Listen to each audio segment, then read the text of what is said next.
It is a senseless crime that has shocked Northeast Ohio, and tonight we are learning more about the shooting rampage in Copley Township that ended with 8 people dead, including the gunman. While the investigation is still in its early stages, this is what investigators have pieced together so far. 51-year-old Michael Hans lived in this home with his girlfriend Rebecca Dieter. On the property next door, police say, is where Hans shot and killed Rebecca's 51-year-old brother Craig Dieter, Russell and Gudrun Johnson, who lived in that home, their 16-year-old granddaughter Autumn, and a 16-year-old friend of hers who hasn't been identified.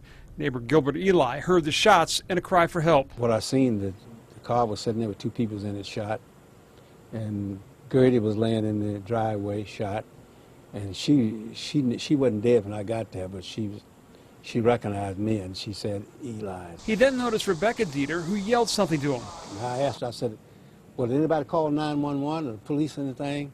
And the guy walked out behind her, pow, pow, pow, pow, pow. Down she went. Police say Hans then ran north through the yards, chasing after 44-year-old Brian Johnson, whose parents and daughter had just been killed. All the way up to where you see location number 3, which is the location at the top of the screen, where Brian Johnson was found shot in the driveway in front of the residence. Police say Hans then made his way south through the yards and spotted his girlfriend's nephew, 11-year-old Scott Dieter, whose father was already dead. Running to this home for help, Hans followed. This is a piece of the bullet from when the man shot to try to get in. Monique Bagley's sister took the boy in and called 911. Okay. Down in the basement, locked. Stay in the basement. Hans kicked the door in and found the boy in the basement where he shot and killed him. My sister was really upset because she said she tried to do everything she could to save the little boy and that he still ended up getting killed.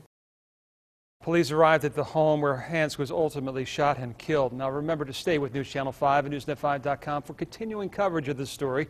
Much of today's news conference by Copley Police is available on our website, and you can always be alerted to breaking news by downloading the NewsNet 5 app on your smartphone.